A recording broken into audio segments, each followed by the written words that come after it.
The SHM Financial Group has been providing investors in South Jersey with financial strategies and solutions since 1958. We are a family business, an independent financial planning, wealth accumulation, and asset management firm, and we call South Jersey home. More information is available at shmfinancial.com. This is South Jersey Showcases, all that we love about our communities, and we are proud supporters of this show and NJTV.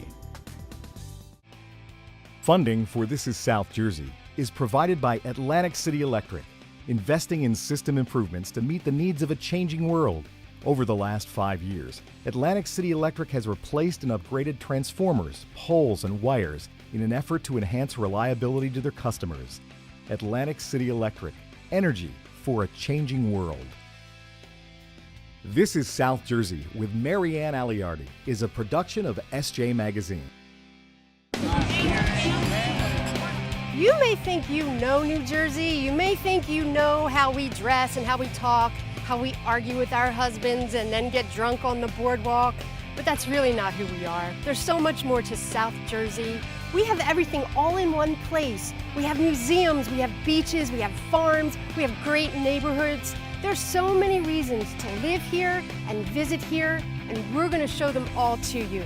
Come with me as we explore all that South Jersey has to offer, the people and the places. We are on stage. Wow, this is beautiful, beautiful. Wow. Keep it turning, keep it turning, keep it turning. Wow. Keep it turning. No. I'm Marianne Aleardi, and this is South Jersey.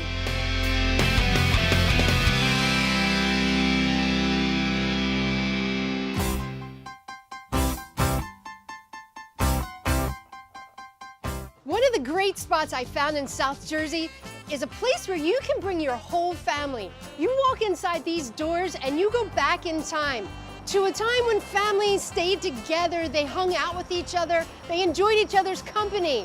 This is the Pop Shop. Let's go inside and have some fun. I'm meeting with owner Stink Fisher, and yes, that's his nickname. Everyone calls him Stink. Stink owns the Pop Shop in Collingswood with his ex-wife Connie, and he's agreed to teach me a thing or two about cooking comfort food, which is what the Pop Shop is all about. It's got to be easy, right? Let's hope so. Hey, Stink. Hello, how are you? Marianne, what's up? Good to see you. Yeah, You know good I to see love you. coming to the Pop Shop. Yes, of course. So I'm thinking I'm not a great cook, but I thought if I come to the Pop Shop, clearly you could teach me something to make that I could do a good job at. Is that the word on the street? Yes. Because we have no idea what we're doing here. Come on, yes you do. It's All a right. great place to come. Well, I'll tell you what, I was Yes. just about to make a milkshake, so why don't you come on back here with me, we'll make a milkshake. I start all my meals out that way. It's very important to get your Yes. calories in first. Yes, as long as we can drink the milkshake after we make it. Oh, I'm you in. can drink my good. milkshake. Good, thank you. Let's go. All right. First thing I learned at the Pop Shop, making a milkshake is hard. Oh my God, I could never work here. And then what you went, no, that's cross-contamination. Did you watch Ghostbusters? Oh my God. You never crossed the All streams, right, guess man. what? I quit already. Stink helped me finish the milkshakes, and really, it didn't get any easier. But the finished product, that was fantastic. Oh my gosh, Stink, these are so good. You could come to my house every night Absolutely, if you wanted. that's fine. Just to make these. Do you have an opening tomorrow, say 8:30? Mm-hmm. Excellent. Anytime. Next stop, the grill to make some not-so-ordinary grilled cheese sandwiches. So listen, here's what we're gonna do. We're gonna make 2 grilled cheese sandwiches. Okay. All right. And I know you say you are incompetent in the kitchen. Yeah. You'll prove it even more here. So here we go. Our woodlawn is going to be rye, whole grain mustard, Okay. cranberries, brie, and ham. And then a Fraser is chicken breast, Monterey Jack, chipotle mayo, and jalapeno onion mix. So first things first, we're gonna go whole grain mustard Okay. on the woodlawn.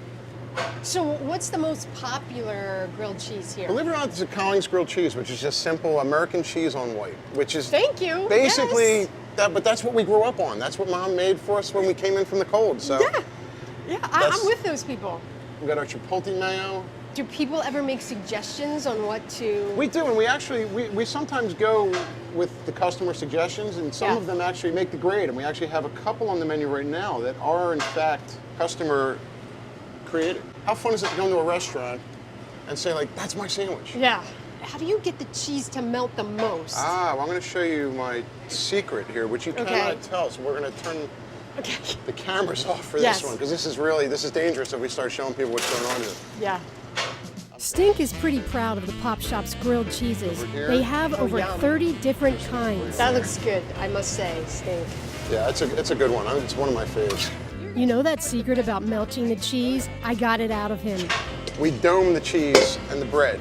And what that does is that keeps the heat in, Yeah. and that actually melts the cheese a lot faster.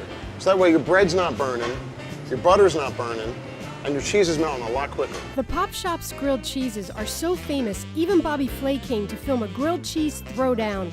Flay won, but the whole community was there to cheer Stink on. The restaurant's concept has worked so well, Stink is opening a second location in Medford. Like the Collingswood location, you'll feel right at home. Do you cook a lot at home? I like making stews and soups and stuff like that. I really enjoy that. I really like a lot of ingredients going in. I love the slow process. I love a slow cook. For the most part, I'm a grill guy too. So I do like. Because you're a guy. I'm a guy. I'm a caveman. Yeah. I actually have my grill set up in a cave. Do you? Yeah, and if anyone comes near the mouth of the cave, I come out with a club, I beat them, and I bring them in the cave, and I usually throw them on the grill too. Okay, so don't invite me over for a barbecue or anything. You probably wouldn't want to come No, no. All right, so we're just about done, so we're going to Okay. pull these out, and I think we should get some eating going. What do you think? Definitely. All right, let's do it. It's time to eat. Stink adds some fries and he brings me another specialty from the soda fountain. Cotton candy or mint? Cotton candy. You Cotton got it. candy, definitely. Rock on. Oh, thank you. Thank you. Cheers. Cheers. Look, nice to meet you. Oh, this is a feast. I believe this is the first time I've had a grilled cheese that wasn't just, cheese. I think it'll be all right. You think? Yeah, well, Okay. wait, I made it? Oh, you might not be. No. My Good gosh. luck. Oh, you know what's really good? The mustard. I've never had mustard on grilled cheese. Mustard works really well with the brie and the cranberries. Oh, that's really Ham good. and mustard kind of go together, but There's so many They're all flavors good. happening right now. Like there's a lot. it should hit you in levels, in Yes. layers, which is a nice way to do it. And that's why we have so much fun making these and creating these, because Yeah. you never know what you're going to get until you start throwing them all together. The Pop Shop is known for its kid-friendly events, like its pajama party and Harry Potter's birthday party. If a kid gets caught doing homework at the Pop Shop, well, that's a free ice cream cone. I'm killing myself here between the soda and the milkshake. 'Cause- Oh, the greatest thing about the Pop Shop, I forgot to tell you. There's Yeah? 0 calories in all this. Yeah, okay, good. Then I'll have them both. Yeah. Fantastic. We made a deal with somebody Thanks, a long Dink. time ago. This is really, really good. I love the Pop Shop. I'm so happy you stopped in, and I Awesome. really hope that you were able to take a little bit of something culinary away from Yeah, you. you think? With you. Maybe that you like to eat. The bowl over the grilled cheese, There you that's go. That's genius. perfect. I now think you are like Einstein because you gave me that tip to impress my kids. If I had hair, I would grow it out like Einstein. Yes, okay. The pre-cell phone feeling you get at the Pop Shop is authentic. Parts of the soda fountain are from an original soda shop in Ohio. We went to a movie on a Saturday night, and I had put my bid in, and I put my max bid in at 10,000. I was like, oh God, I hope it doesn't go up to 10,000. Oh. By the time we got home, the auction was over. I checked, and not only did we win, but no one else bid on it. So we won it for You got it for $2,000. $2,000. My. Unbelievable. And We then were how did so you get it here? When we went in, we thought that this was going to completely be ready for us to go. Yeah. And like waiting for us, and so pick it up, move it into the truck. And sure enough, it was still bolted to the floor. So we were in the basement. That was $2,000, It was which you bolted. won. It was, yeah, right. What do you expect? Get it out yourself, pal. Yeah. But Wow. absolutely worth it. And the fact that people sat at this counter Years ago. 70 years ago. Yeah. That's and awesome. talked about life and talked about things going on at the time, and that amazes me. Yeah. And the fact that we're able to carry that on and actually still have people doing that today is I'm beside myself. Yeah. They didn't have grilled cheeses like this though.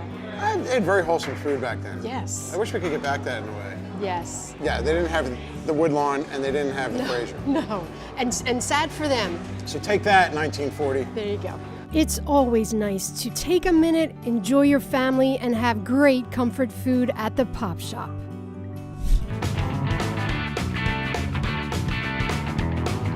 Hey, I'm MALEY, and today I've discovered a place where kids come to play. But you've never seen kids play like this before. I'm here at the Atco Raceway to watch some drag racing. But these are not your normal competitors racing a quarter-mile track at 250 miles an hour. No, this is the National Hot Rod Association of Junior Dragster Racing. That means there are kids as young as 8 driving half-scale replicas. I can't wait to meet these young drivers and talk to them a little bit about what drives them. You meet all kinds of kids at the Raceway. 14-year-old Caitlin Fox has been racing since she was 8. She'll tell you lots of reasons why she loves racing, but what's the biggest? The adrenaline rush that you get once you start going down the track. It is undescribable how awesome it feels to be driving your own car, especially at like an underage. And like at 8 years old, I was so happy going 50 miles an hour, 12 seconds and an eighth of a mile. I was like, woo, I love this. Tell me a little bit about your car. I really tried to come up with a name for it and I just couldn't think of anything. So I just call it Baby. The paint job is definitely really special to me. My dad created the whole thing and we got together and talked about like maybe we should dedicate it to someone special. We found a charity that seemed about right. It's called the Untitled Fallen Heroes Fund, and it gives back to the people that give to us. Tell me, are there a lot of girls involved in this sport? There's a lot of girls, especially when you go to nationals in Tennessee. I see girls and girls and girls, and then there's boys, like the average amount. But I just see that girls are like superior in this sport. Well, because I'm a girl, and that's how I see it, really. Another girl who's been racing for years is Taylor Iacono. She's 16, and like all the junior dragsters, Taylor's family is always helping out behind the scenes. Taylor says she loves racing, but it wasn't always that way. The first time I actually cried and I wouldn't get in the car and I told my dad I was gonna throw up and he forced me in the car and then it's made me like who I am today. What do you think you learned the most about driving? How to be a better person and like deal with things that are thrown at you because like in racing nothing's perfect. 3,000 kids participate in junior drag racing in the US, but participation has declined by almost 50%. Many blame the high cost of the sport, but for Josh Wilson, who's 12, racing has an extra special meaning. Tell us about your car. Well, it's an American 2011 and it's got the Believe Leukemia sticker on it. And the Believe is for a friend who died of leukemia. His name was Eli. I love it. So let's do it for Eli today. Yes. The races have just started, and oh no, there's some trouble for 15-year-old Mariah Laster. What's going on? They called your name. What are you doing? My car just broke, so hopefully my dad can fix it in time. Dad's over there working away, huh? Yeah, just gonna cross my fingers. What happened? When did this happen? First round at the starting line, my chain broke, so. At the starting line? Yeah, but luckily the other guy went red, so I automatically won. What's your favorite part about racing? Favorite part would have to be the family time. Whole family races, so we get together, have a good time. The kids compete in rounds until they are eliminated, or in the finals. They'll hit speeds as high as 85 miles per hour, and they're penalized if they go too fast. In the end, the whole race takes about 5 seconds. Caitlin just finished her first round. The wind was pushing me so much. Because the car, you can feel it? Yeah, you can feel it pushing you right, left. So we're still in it. Yeah, We're still in it. in it to win it. Yes. Awesome. Josh Wilson just finished his race, but he had some problems. We were both right next to each other and he sort of pulled back and then I pulled forward. So I think I just didn't lift close enough. So I just went too fast. These junior dragsters in South Jersey love the same things about racing. It's about the thrill of the race and family by your side. I'd say that's a win. I went to visit a very unique building in Collingswood that is steeped in history. It's had a lot of names over the years, like the Hurley Mansion or the Scottish Rite Auditorium. It's almost 200 years old, and over that time, it's been repaired, renovated, and added on to. It's a beauty. Jerry Chambers runs the place. He's taking me on a tour. This room is a library for the Masons, a lot of memorabilia we have, a lot of the collectibles for many, many years.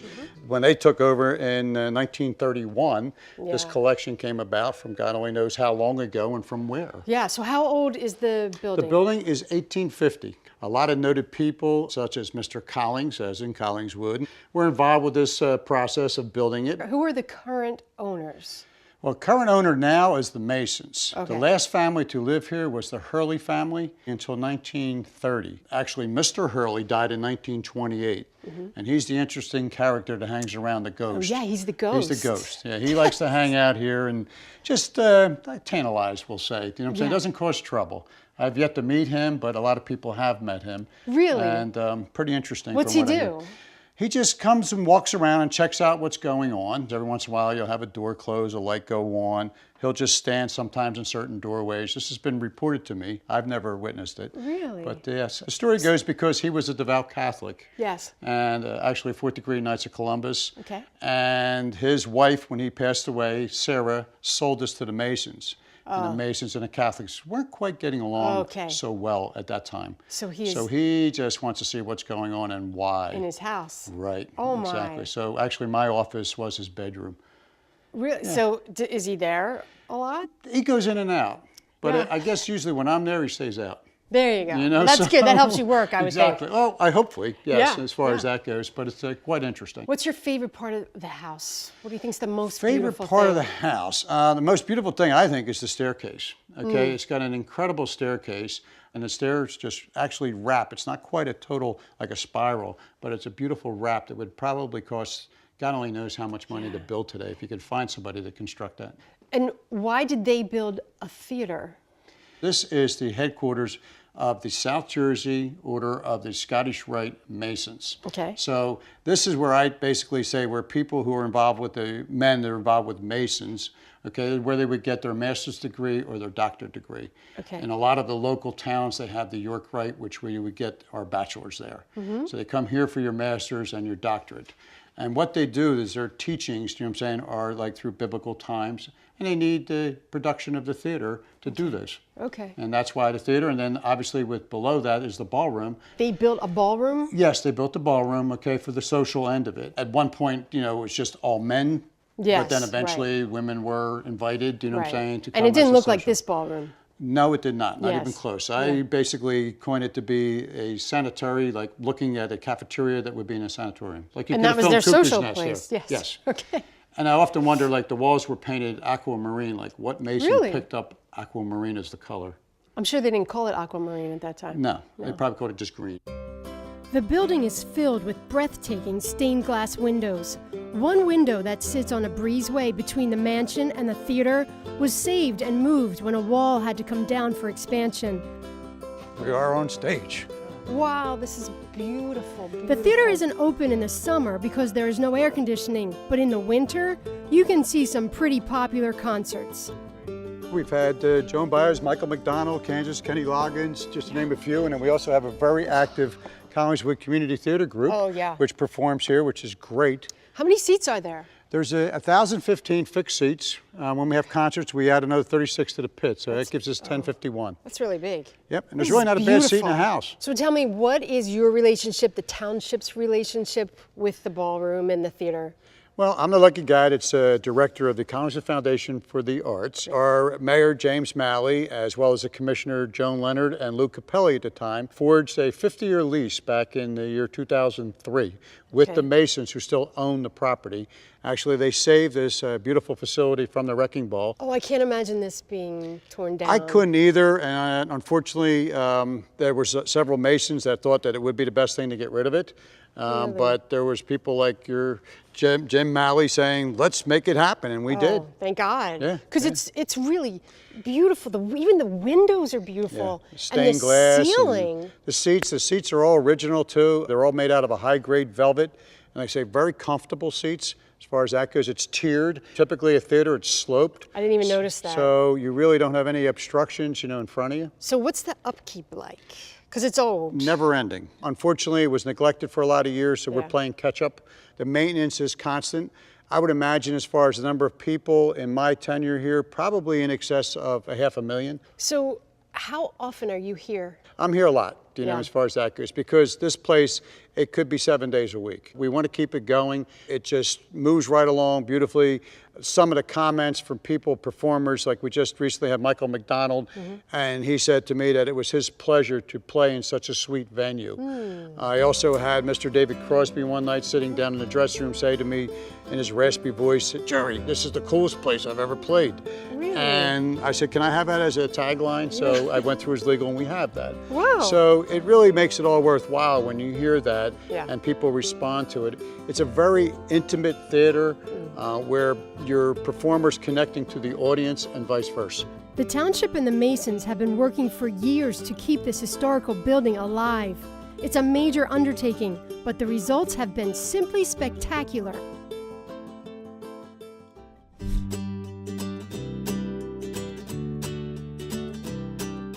The American glass industry was started in South Jersey. Who knew that? I'm at the Museum of American Glass. There are 4,500 pieces of beautiful glass artwork here. I didn't even know this place existed. I got here about 2 weeks ago. It was the first time I've ever seen anything like it. There is a village here with different buildings. There's a ceramic studio, a paper making studio, a flame working studio, and a glass blowing studio. And in all of those studios are working artists. You can go and watch them create beautiful pieces of art. This is all here in South Jersey at the WheatonArts and Cultural Center. The glass-blowing studio at Wheaton is home to skilled craftsmen who have studied this intricate art form for years. You can make an appointment and work side by side with one of these artists. I'm meeting Joe Matson. He's been working with glass for almost 40 years. He's going to help me create glass art. Hi, Joe. Good How morning. are you? Good morning. All right, what are we doing today? We're gonna make a bowl today. You're gonna blow glass. Who's going to make it? You are. I am. We're gonna do it together. Okay, good. You and I are gonna be like twins. We're gonna work hip to hip, shoulder to shoulder. I should have brought my bandana. Yeah, you should have. First step is getting hot glass on the end of the blowpipe. This is Mr. Furnace. Okay. This is extremely hot. We scoop melted glass from the furnace, roll it in tiny glass particles to add color, and keep that pipe turning the whole time. That's a process you do over and over, turning that pipe constantly. You blow into the pipe to create the glass's shape. That's a challenge. You then dip it into a mold and blow through the pipe some more. There are so many steps to remember. I am in complete awe of these master artists. So you sit here and I'll be right back. The pressure's unbelievable. Okay. I'm really trying to follow all the steps. It's overwhelming. So you're just gonna, keeping just rolling. this hand, just this hand. Move this up here, okay? Okay. Get your shears ready. Yes, I'm ready. I'll be right back. Okay. Hopefully I won't mess it up in the 2 minutes is gone. Oh my God, I still feel like something's gonna go wrong. Oh my gosh, it's crooked.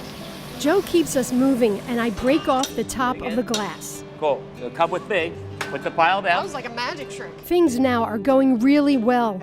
See how it's opening it up more? Yeah.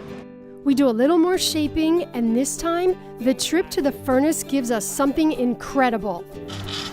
Faster. Wow. Keep it turning, keep it turning, keep it turning. Wow. Keep it turning. Now let it hang down very gently. Keep it turning, slow. That was like magic. Look. Told you, it blooms like a flower. That's unbelievable. I wasn't Wasn't that expecting cool? that. Look at that.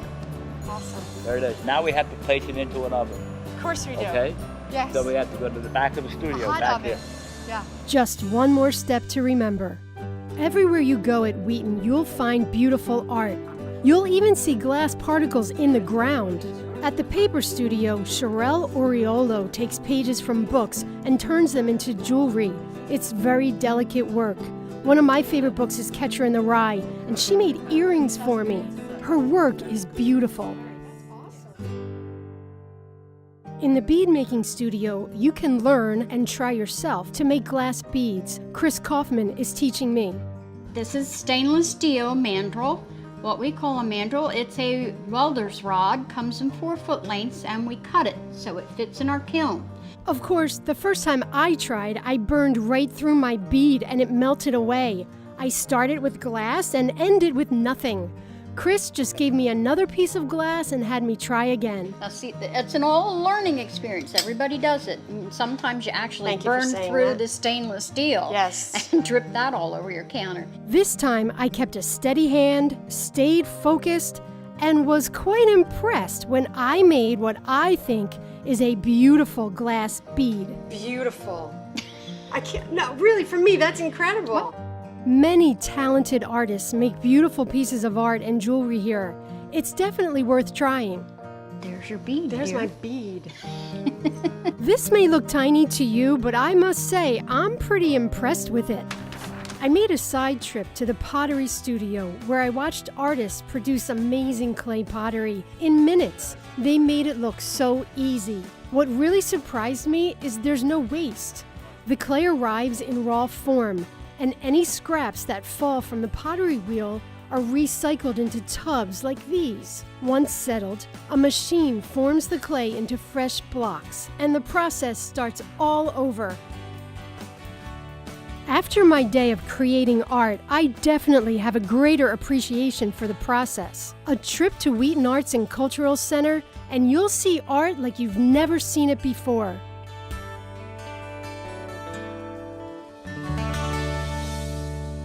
Kids of all ages can find fun, adventure, and beauty right here in South Jersey. Get out and visit someplace new or try something you've never tried before. You just might find you have a new favorite place to go, or you might discover a new hobby. Whatever you're looking for, you can find it right here.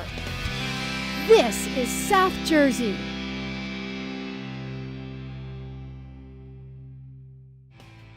Funding for This is South Jersey is provided by Atlantic City Electric, investing in system improvements to meet the needs of a changing world. Over the last 5 years, Atlantic City Electric has replaced and upgraded transformers, poles, and wires in an effort to enhance reliability to their customers. Atlantic City Electric, energy for a changing world. This is South Jersey with Marianne Aleardi is a production of SJ Magazine. The SHM Financial Group has been providing investors in South Jersey with financial strategies and solutions since 1958. We are a family business, an independent financial planning, wealth accumulation, and asset management firm, and we call South Jersey home. More information is available at shmfinancial.com. This is South Jersey showcases all that we love about our communities. We are proud supporters of this show and NJTV.